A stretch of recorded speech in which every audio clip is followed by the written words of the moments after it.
नमस्कार दोस्तों, मैं अंकुर उपाध्याय स्वागत करता हूं आप सभी का आपके अपने YouTube channel share market analysis में।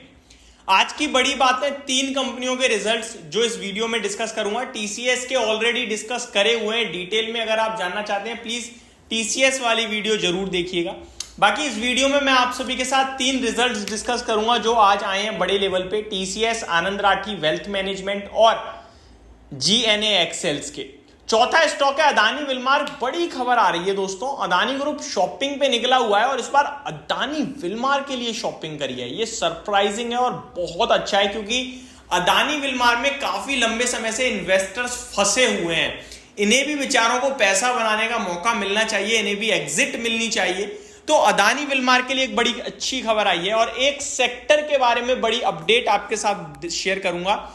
शिपिंग स्टॉक्स आज आपके लिए फिर भागे, चाहे वो जीई शिपिंग हो, कोचिन शिपयार्ड हो, मजगांव डॉक हो, गार्डन रीच शिप बिल्डर्स हो, कोई भी शिपिंग स्टॉक देख लो, आज वापस से रैली बनी है। अब ये रैली क्यों बनी है वो मैं आप सभी के साथ इस वीडियो में जरूर डिस्कस करूंगा। सबसे पहले कवर करेंगे शिपिंग की खबर जो है बजट से रिलेटेड, उसके बाद टीसीएस के शॉर्ट में रिजल्ट्स, देन आपका आनंद राठी वेल्थ मैनेजमेंट के, जीएनए एक्सेल्स के एंड अदानी विलमार। इस टर्म में हम वीडियो को आगे बढ़ाएंगे। जो पार्ट आपका फेवरेट है प्लीज उस पार्ट को आप देख सकते हो स्किप करके। तो अगर बात करूं शिपिंग की खबर की दोस्तों, तो बड़े लेवल पे खबर आते हुए दिख रही है शिपिंग के लिए। क्या है मैं समझाता हूं। बजट में शिपिंग इंडस्ट्री को बड़ा बूस्ट संभव है, मिल सकता है। 2026 से आगे बढ़ सकती है शिप बिल्डिंग स्कीम की समय सीमा। 2016 में गवर्नमेंट ने एक शिप बिल्डिंग की स्कीम शुरू करी थी जो खत्म हो रही है, लेकिन उम्मीद है कि ये और आगे बढ़ सकती है, जो काफी पॉजिटिव होगा।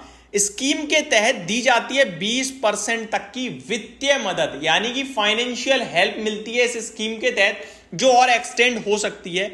बजट मैरीटाइम डेवलपमेंट फंड का भी ऐलान संभव। यह फंड बहुत इंपॉर्टेंट है। मैरीटाइम फंड से सस्ती दर पर शिपिंग सेक्टर को लोन मिल जाता है। ठीक है दोस्तों, तो ये अपने आप में अगर अप्रूवल आता है तो बहुत पॉजिटिव हो जाएगा। बजट में हरित नौका स्कीम का ऐलान भी हो सकता है। हर साल 1000 हरित नौका सब्सिडी के तहत उपलब्ध कराने का प्लान है। तो ये सारी चीजें जो कि शिपिंग सेक्टर के लिए बड़ी हो सकती हैं इस बजट में, और माना यह भी जा रहा है कि सरकार अभी शिपिंग पे पूरा फोकस रखेगी, अभी वो नहीं छोड़ने वाली है।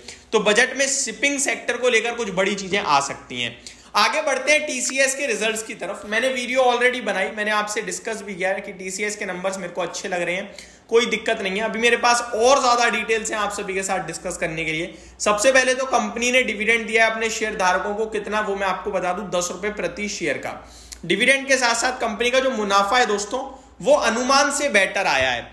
फॉर एग्जाम्पल अनुमान था 12,000 करोड़ के, 12,050 करोड़ के समथिंग का, लेकिन आया है 12,110 करोड़ के समथिंग। अगर बात करें कंपनी के रेवेन्यू की तो 62,600 करोड़ पे आया है, अनुमान था 62,200 करोड़ का। तो हर एक पैमाने पे अनुमान को बीट करा है। क्वार्टर ऑन क्वार्टर गिरावट है वो मत देखिए। वहीं बात करें एबिट की तो 15,920 से घटकर 15,440 करोड़ पे आया है, अनुमान 15,300 करोड़ का था। तो ये भी अनुमान से बेटर है। क्वार्टर ऑन क्वार्टर डिप आई है वो मैटर नहीं करता, मैटर करता है बाजार की एक्सपेक्टेशंस के सामने कैसी परफॉर्मेंस है, तो वो अच्छी है। मार्जिन्स देखें आप तो 24.66% पे आए हैं, 24.5% का अनुमान था। 10 रुपए का इंटर्म डिविडेंड कंपनी ने दिया है। कंपनी की Q1 की ऑर्डर बुक $8.3 बिलियन पे है। Company executive says too early to call if growth momentum is sustainable, market conditions remain same as last quarter. Company executive says continue to hold stand that FY25 will be better than FY24। तो ये बड़ा statement है कि last वित्तीय वर्ष से ये वित्तीय वर्ष अच्छा रहेगा कंपनी का। लेट्स सी क्या होता है क्या नहीं होता, बट सारी चीजें अच्छी लग रही है मेरे को, कुछ यहाँ पे दिक्कत दिख नहीं रही है। आगे बढ़ते हैं दूसरे स्टॉक की तरफ दोस्तों। आनंद राठी वेल्थ मैनेजमेंट कंपनी ने कंसोलिडेटेड नेट प्रॉफिट 53 करोड़ के सामने 73 करोड़ का पेश करा है। भाई साहब ये तो रुकने थमने का नाम ही नहीं ले रही है कंपनी। 175 करोड़ का रेवेन्यू 240 करोड़ हो गया है और 41.91% के मार्जिन 41.34% पे हैं। तो मार्जिन में हल्की डिप है, अदरवाइज सब कुछ फैंटेस्टिक है। 73.4 करोड़ से एबिटा बढ़कर 98.2 करोड़ का एबिटा हो गया है। तो ये भी तगड़ा है। कंपनी की तरफ से कुछ कमेंट्री भी है जो मैं आपके साथ रीड करना चाहूंगा। Company executive says with multiple growth drivers, यानी कि बहुत सारे ग्रोथ ड्राइवर हैं इनके लिए in place, we are confident that our company has the potential to grow by 20 to 25% in the long term। दोस्तों 20 से 25% की बात चल रही है ग्रोथ की, छोटी नहीं है ये, मैं बता रहा हूं हर 3 साल में पैसा डबल करने की बात चल रही है ये लॉन्ग टर्म में, तो बहुत तगड़ी कमेंट्री मानूंगा मैं इसे। अगले शेयर की तरफ बढ़ते हैं आगे दोस्तों, GNA एक्सेल्स कंपनी गए स्टैंड अलोन, ये ओपन मार्केट में वैसे नंबर आ गए थे, इतना फर्क पड़ना नहीं चाहिए, 3.5-4% ऊपर बंद हुआ है शेयर। प्रॉफिट 33 करोड़ से घटकर 27.8 करोड़ है, रेवेन्यू बढ़कर आया 374 करोड़ के सामने 400 करोड़ का, मार्जिन में गिरावट है, नंबर तो ऐसे कुछ दमदार दिख नहीं रहे, लेकिन शेयर का प्राइस ऊपर चला गया है। लेट्स सी कल क्या स्टैंड आउट करता है। Last but not the least, Adani Wilmar. दोस्तों अदानी विलमार के लिए बड़ी पॉजिटिव न्यूज आते हुए दिख रही है, मैं आपके साथ डिस्कस करता हूं कि क्या खबर है।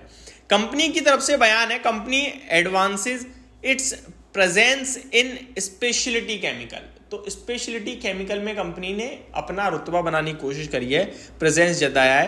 Company to take a majority stake of 67% stake खरीदने जा रहे हैं ओमकार केमिकल इंडस्ट्री में।